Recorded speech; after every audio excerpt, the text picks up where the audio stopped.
Hello everybody, my name is mofalk and today I want to take you with me on a little adventure. You see, there's great disagreement over which DAW is actually the best, and to be honest, they all have their cons and pros. But up front, I'm an FL Studio user and I have been since I started. But for a long time now, I've wanted to make the switch from FL to Ableton because Ableton has a few functionalities that FL just doesn't have.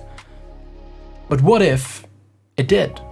Imagine FL Studio could freeze tracks the same way Ableton could, making CPU-destroying projects playable again. So in a quest to find the perfect mixture between Ableton and FL Studio, I posted this question to my Instagram stories, and people really had some strong feelings about this one.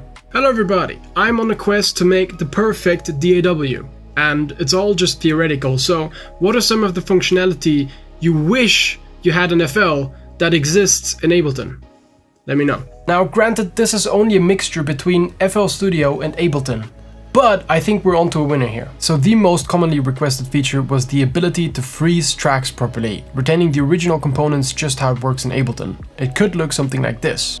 So let's say I have this track open and my CPU is melting. I could go over to my bass channel here and just click on freeze all components. That way, it would be internally converted to audio and replaced with a visual indicator like a blue overlay here on the mixer and playlist view. Could be that simple. Now, obviously this doesn't exist. This feature was completely made visually with the help of After Effects, but to be honest, I would give everything for better freezing in FL.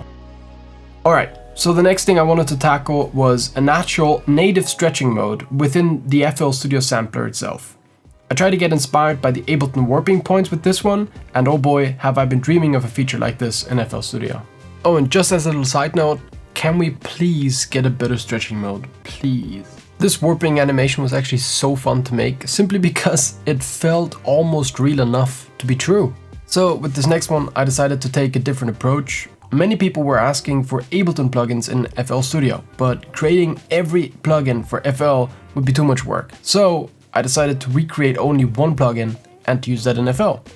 Now, clearly, making a plugin from scratch is not a simple task, but I present to you oh no. I will totally accept defeat with this one. Honestly, this was a little beyond my technical abilities, in Photoshop especially, so let's see if instead we can't fix the limited mixer effects slot problem in FL Studio. I mean, look at this. It could be so simple, and it's so elegant, and it works, and it looks nice, and it would feel so great. I need this. Please give this to me, ImageLine. Now, I was gonna end the video right here, but to be honest, it doesn't feel quite right. It feels like we've only been talking bad stuff about FL Studio. So, for the end, let me give you this little cool nugget that you may not have known. You can do this if you have one automation and you like it here, right? Instead of having to link it to whatever other parameters you want to automate, you can just double click, go on that little wrench thing there, copy states, go to any other automation and paste state. Yeah, isn't that sick? I bet you didn't know that. That's the end of the video though. What did you think? Was it an improvement, or did I maybe miss a feature that you wish I included?